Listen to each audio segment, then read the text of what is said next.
మరో breaking news చూస్తున్నాం. కాంగ్రెస్ లో చేరిన బీఆర్ఎస్ ఎమ్మెల్యేలకు తెలంగాణ శాసనసభ కార్యదర్శి నరసింహాచార్యులు నోటీసులు పంపారు. బీఆర్ఎస్ వేసిన అనర్హత పిటిషన్ ఆధారంగా నోటీసులు పంపించారు.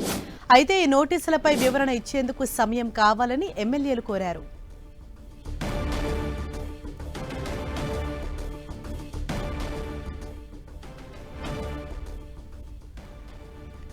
ఇదే విషయంపై మరింత సమాచారాన్ని మా ప్రతినిధి కొండల్ మనకు అందిస్తారు. కొండల్, కాంగ్రెస్ పార్టీలో 10 మంది ఎమ్మెల్యేలు ఫిరాయించిన సంగతి మనకు తెలిసింది. అయితే ఈ అంశంపైనే గత వారం సుప్రీంకోర్టు కీలకమైన కామెంట్ చేసిన పరిస్థితి కూడా ఉంది. అయితే ఈ నేపథ్యంలోనే ఈరోజు ఆ ఫిరాయింపు ఎమ్మెల్యేలకు అసెంబ్లీ కార్యదర్శి నరసింహాచార్యుల నుంచి నోటీసు వెళ్ళింది.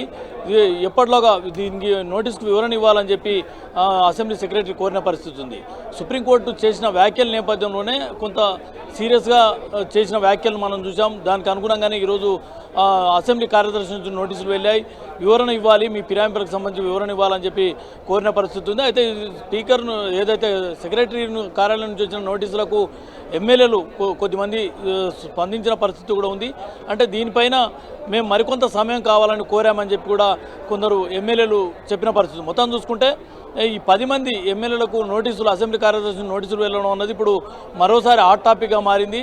దీనిపైన ఇప్పటికే మరోవైపు బీఆర్ఎస్ ఖచ్చితంగా ఉప ఎన్నికల్లో స్థానాల్లో అని చెప్పి బాటంగా హాట్ కామెంట్స్ చేస్తున్న పరిస్థితి ఉంది. ఈ నేపథ్యంలోనే తాజాగా సుప్రీంకోర్టు ఇచ్చిన హాట్ కామెంట్స్, ఈ నేపథ్యంలోనే ఈరోజు అసెంబ్లీ కార్యదర్శి నుంచి నోటీసులు వెళ్ళడం అన్నది ఇప్పుడు రాజకీయంగా ఒక హాట్ టాపిక్గా మారిన పరిస్థితి అయితే కనిపిస్తుంది. ఎస్ కొండల్, దీనిపైన అంటే ఎమ్మెల్యేలు ఏ విధంగా రియాక్ట్ అయ్యారు? దీనిపైన ఎమ్మెల్యేలు అయితే కొంత 3-4 ఎమ్మెల్యేలు రియాక్ట్ అయ్యారు. తమకు నోటీసులు వచ్చిన మాట వాస్తవమే, కాకపోతే మేము వివరణ నోటీసు కార్యదర్శి నుంచి వివరణ కోరారు.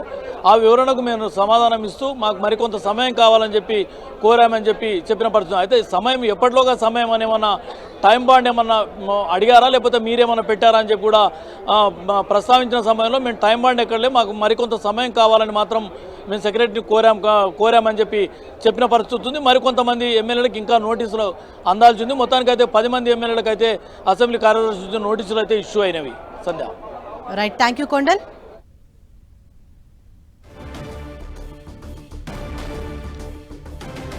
కాంగ్రెస్ లో చేరిన బీఆర్ఎస్ ఎమ్మెల్యేలకైతే నోటీసులు అందాయి. దానికి సంబంధించిన బ్రేకింగ్ న్యూస్ మనం చూస్తున్నాం. నోటీసులు పంపించిన అనంతరం దీనిపైన వివరణ ఇవ్వాలని కోరగా, అయితే ఎమ్మెల్యేలు మాత్రం మాకు కొంత సమయం కావాలని కోరారు. కొంత గడువు ఇచ్చిన తర్వాత దానిపై మేము రెస్పాండ్ అవుతామని కూడా ఎమ్మెల్యేలు చెప్పినట్లుగా తెలుస్తోంది. అయితే ఆ ఎంత సమయం అన్నది కూడా ఇంకా మనకు తెలియరావాల్సి ఉంది.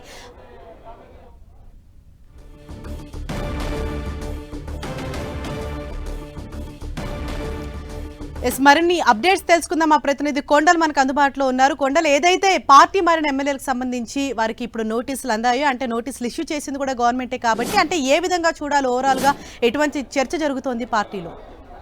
ఖచ్చితంగా ఈ అంశం సీరియస్ అంశంగానే భావించాల్సి ఉంటుంది. ఎందుకంటే 10 మంది ఎమ్మెల్యేలు బీఆర్ఎస్ నుంచి కాంగ్రెస్లోకి ఫిరాయించారు. ఈ 10 మందిపై కూడా మొదట 3 కడియం శ్రీహరి, అదేవిధంగా తెల్లం వెంకట్రావు, తర్వాత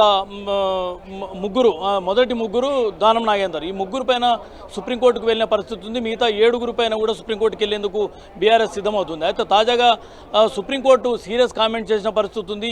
ఎందుకు దీనిపైన అనర్హత పైన నిర్ణయం తీసుకోవాలని చెప్పి ఇటీవల సుప్రీంకోర్టు కొంత హాట్ కామెంట్ చేసిన నేపథ్యంలో ఇప్పుడు ఈరోజు ఇచ్చిన నోటీసులు అన్నవి ప్రాధాన్యత సంతరించుకోవాలని చెప్పుకోవచ్చు. ఎందుకంటే ఇది రాజకీయంగా అనేక ప్రకంపనలు కారణమయ్యే అవకాశం ఉంటుంది. దీనిపైన స్పీకర్ కార్యాలయం ఎలాంటి నిర్ణయం తీసుకుంటుందనేది మాత్రం ఇప్పటికీ వేచి చూస్తున్న పరిస్థితి ఉంది. మరోవైపు బీఆర్ఎస్ అయితే పూర్తి స్థాయిలో ఒత్తిడి చేస్తుంది. అటు స్పీకర్ కార్యాలయం నుంచి, ఇటు న్యాయస్థానంలో నుంచి, ఈ 2 వైపుల నుంచి కూడా పూర్తి స్థాయిలో ఒత్తిడి అయితే పెట్టింది. ఎమ్మెల్యేలపై, ఎవరైతే బీఆర్ఎస్ నుంచి వెళ్ళిన ఎమ్మెల్యేలపై అనర్హత వేటు వేయాలన్నది ప్రధానంగా బీఆర్ఎస్ టార్గెట్గా పెట్టుకున్న నేపథ్యంలో దానికి అనుగుణంగానే సీరియస్ యాక్షన్ ప్లాన్తో ముందుకెళ్తున్న పరిస్థితి ఉంది. ఈ నేపథ్యంలోనే ఈరోజు నోటీసులు అన్నవి కొంత సీరియస్ అంశంగా మారినాయి. దీనిపై ఎమ్మెల్యేలు వివరణకు సంబంధించి మరికొంత సమయం కావాలని కోరిన పరిస్థితి ఉంది. అయితే దీంట్లో ఎలా ముందుకెళ్తారు, ఇప్పటికిప్పుడు యాక్షన్ ఉంటే పరిస్థితి ఉంటుందా అంటే లేదని చెప్పవచ్చు. ఎందుకంటే ఇదంతా స్పీకర్ పరిధిలోని అంశం అంశంగా ఉంటుంది కాబట్టి తుది నిర్ణయం స్పీకర్ తీసుకోవాల్సిన అవసరం ఉంటుంది. దానిపైన స్పీకర్ నిర్ణయం ఎలా ఉంటుందన్నదే ఇప్పుడు అందరూ ఆసక్తిగా గమనిస్తున్న అంశంగా చెప్పొచ్చు హరీష.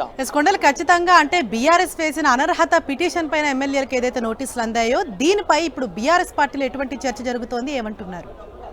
బీఆర్ఎస్ గత కొన్ని రోజుల నుంచి కూడా మనం చూస్తున్నాం. బీఆర్ఎస్ అయితే పూర్తి కాన్ఫిడెన్స్గా కామెంట్ చేస్తున్న పరిస్థితి ఉంది. ఖచ్చితంగా బీఆర్ఎస్ నుంచి ఎవరైతే ఫిరాయించారో కాంగ్రెస్లో వెళ్ళిన 10 మంది ఎమ్మెల్యేల స్థానాల్లో ఖచ్చితంగా బై ఎలక్షన్స్ వస్తాయన్నది ప్రధానంగా బీఆర్ఎస్ పొలిటికల్ కామెంట్గా చేస్తున్న పరిస్థితి ఉంది. ఆ దిశగా పార్టీ శ్రేణులకు కూడా ఒక స్ట్రాంగ్ మెసేజ్ కూడా ఇస్తున్న పరిస్థితి ఉంది. దీనిలో భాగంగానే వారిపై అనర్హత వేటు వేయించేందుకు పూర్తి శాయశక్తుల ప్రయత్నం చేస్తుంది. మరోవైపు స్పీకర్ కార్యాలయం పైన ఒత్తిడి చేయడంతో పాటు ప్యారలర్గా న్యాయస్థానాన్ని కూడా ఆశ్రయించిన పరిస్థితి ఉంది. మనం హైకోర్టు నుంచి సుప్రీంకోర్టు వరకు ఈ కథ మొత్తం చేరింది కాబట్టి తాజాగా సుప్రీంకోర్టు ఇచ్చిన కామెంట్స్ నేపథ్యంలో ఇప్పుడు ఈ నోటీసులు అన్నవి ప్రాధాన్యత సంతరించుకుంది అనుకోవచ్చు Harisha. Right, thank you Kondal.